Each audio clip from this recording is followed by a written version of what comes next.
So ayan mga kabrad, nag-ano nga tayo ng ating ayan mga puno ng saging na naman. Sayang kasi kung hindi natin kukunin. Yung iba itatanim natin diyan doon sa ating farm. Tapos yung iba naman pakakain natin doon sa ating mga alaga. Tara, puntahan na tayo mga kabrad. Dali natin sa ating mini farm.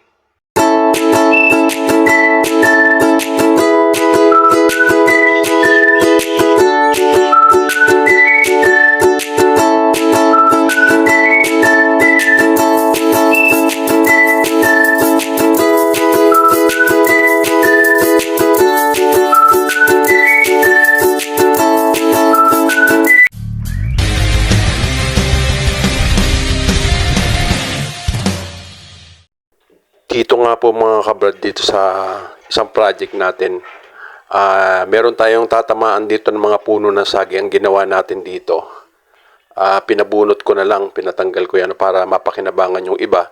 Dito ay dyan galing yan, dyan sa baba na yan, napakarami at meron pa rin dito sa gilid dyan na pwede pa nating magamit para do sa pagkain ng ating mga alaga. Napakadami saging yan, sa baba pa meron pa yan. Kaya ang ginawa natin, kinolekta natin yung iba, pantatanim natin, at yung iba naman pampapakain natin doon sa ating mga alagang native. Ayan pa, meron pa nga dyan, ayan ang dami pa. Ayan nga mga kabrad, isang napakagandang umaga po muli sa atin lahat at nandito na naman po tayo sa ating mini farm. Kasama ko po ang aking reo na si Joel, ayan.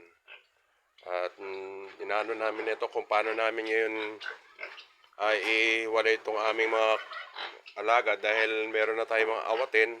Kaya lang, hindi pa namin maawat dahil wala tayong lagayan. Gagawa namin ng paraan ni Joel kung paano. Kasing si Tisay, yung ating tatlong akay niya, awatin na. Kaya lang, wala pa tayo dahil hindi nga natin maasikaso dahil sobrang busy. Tapos ito pang ating dalawang puti na nakasta na ni Bruno, parehong buntis na.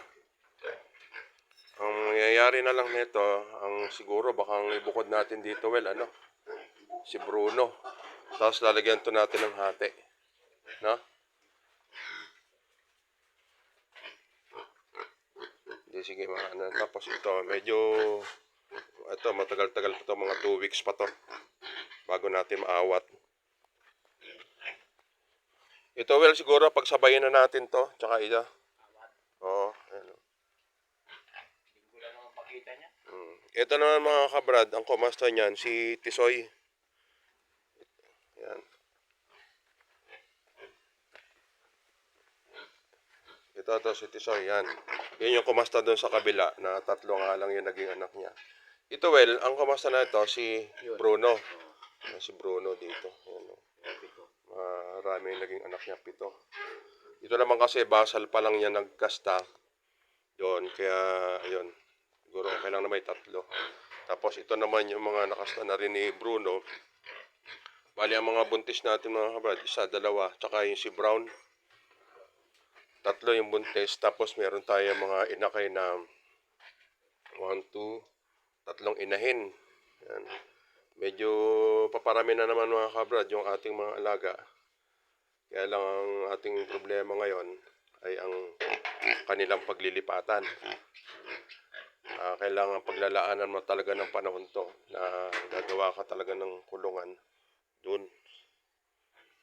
Dito siguro pwede dito siguro ito. Total barako naman sila, di ba? Gagawa ng division. Pwede kaya 'yan? Wala tayong matigas na yero din.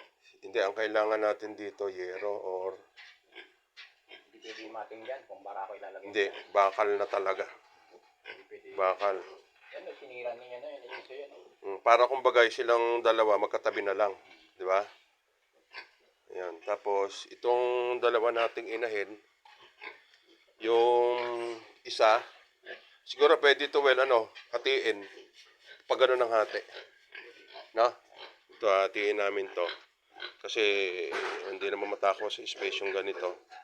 Parang ganito, gagawin namin ni John, hatiin namin. Tapos itong ating mga biik, Doon natin ipagsasamahin na lang natin yung ano dito, well, halika. Dapat yan, pag pinagsama mo yun, mga bacon, Oo. sa isang layer, yung dalawang magkakaano, makakapon na yan. Oo nga. Yun pa, yung isa pa natin hindi nagagawa, yung pagkakapon.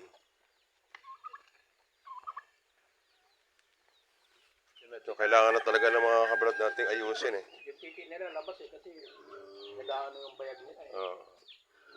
Ito. Siguro timbang na ito si Will. Siguro nasa mga 8 kilos pa lang ito, no? Wala. Alanganin. Ayan, labas titi ako kasi di pa nakakapon. Ayun. Ito yung... Dapat pala na ito talaga anahan natin to, Will, para lumaki sila yung starter talaga. Binibreeder natin. Oo.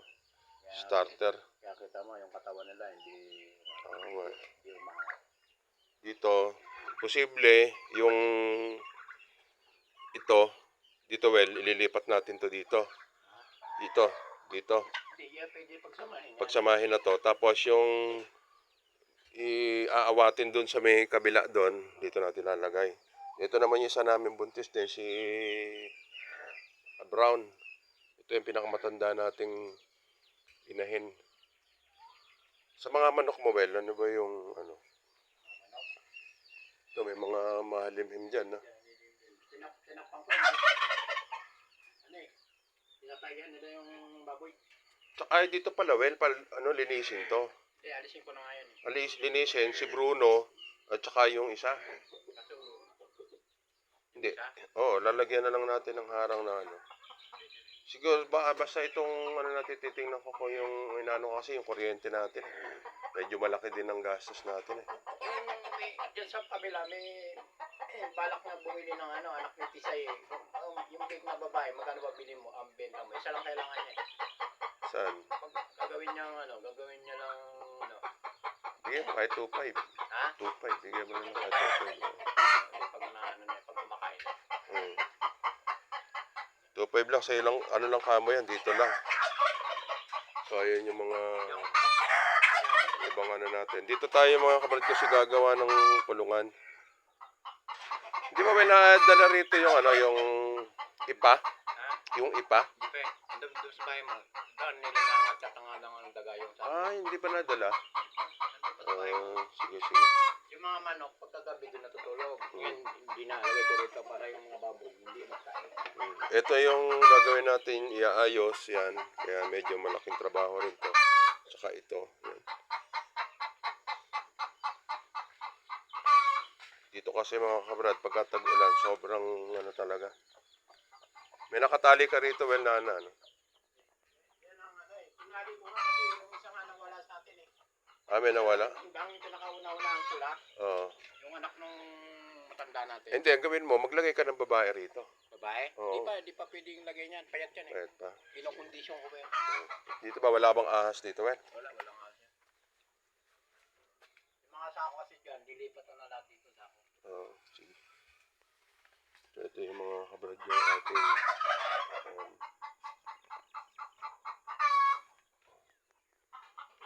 ito mga kabrad yung iaayos natin na yan, papunta doon. Kasi yung mga alaga natin baboy, kailangan na talaga nating igawa ng panibagong kulungan. Kasi nga, nadadagdagan na uli. Siyempre, kailangan natin gastos dito. Sigurado, malaking gastos na naman to sa atin. Pero sige, ganun talaga. Ito muna temporary, Well. Ito, pag linisin mo na lang to. Yan. Pwede nang tapos. Ito, haharangan ng siguro, kahit yero muna, ganun. No? Yung hero na, pwede tapos. Dyan. Dito na sila. Di mababakante yung dalawang, yung doon. Ang mailagay dyan sa kaula talaga yan, yung matanda. Dito yung malaki, no? Tsaka ang dapat, buti tinanggal mo yung rito, hapunan. Kasi pag dumadapo nga sila doon sa, nililipat ko rito para yan tayo, hindi nila kinakain. Oo, nakakain. Kaya nagtatay. Ito rin, kumakain din ng tayo, kaya tinagyan ko ng bubong. Kape ba? Wala ka ng kape? Wala. Sige, pag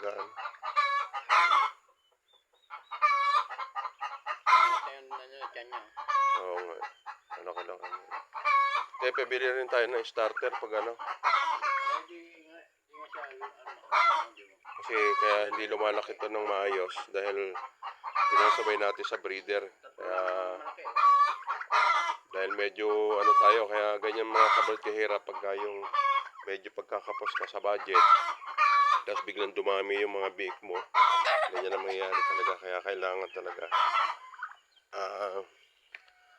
babudgetin natin. Ito matamlay itong babaeng pabo mo.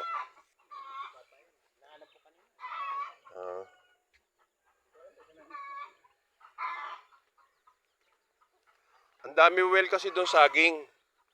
Yung sa ginagawa namin sa swimming pool. Ngayon yung iba, itanim mo. Yung iba naman, pwede mo ipakain. Ano yung sabo pa yun? Sabay yun ata eh. Hindi, may latundan yan. Merong ibang klaseng saging si Major na inano eh. Sayang eh. Dinala mo na ba dyan? Oo, ando sa taas. Pinaano ko lang kay Mimoy, pinababa ko lang. Pag iwan na lang namin doon, well, no? Kasi paano ko yung preno eh. So, yung mga kabrad. Kapag magawa na lang.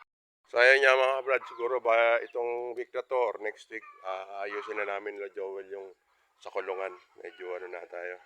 Kaya, Ayan, pwede itanim ayun. yan. Bakit matisan mo dun? Yung matisan, pwede itanim. Sabo ba yan? Parang hindi. Hindi yan. Ayan yung puno saging na kinuha namin. Sayang. Dito naman mga kabrad, marami na rin tayong mga saging. Kaya lang, siyempre, ang punong saging, isa sa pwede natin pagkuhaan ng pagkain ng ating mga alaga. Kaya sabi ko kay Joel, tanim lang tayo ng tanim ng saging. Ayan, pwede dun, well. Initan eh. O hindi, dun. Hindi ba sa may batak nung malapit doon sa Madre de Agua? Ihilera mo dun. Okay lang yun. Kita mo to, tagal lumaki. Hindi, okay lang yan. Dito, pwede ka magtanim dito, well. Ayan, yan. Yung saging ata doon, pwede nang kunin yung kuya Rio na. Ano yan? Yung saging isa ba yun? Hinog na, magulang? Oo nga, no? Pwede nang kunin, di ba? Hindi pa.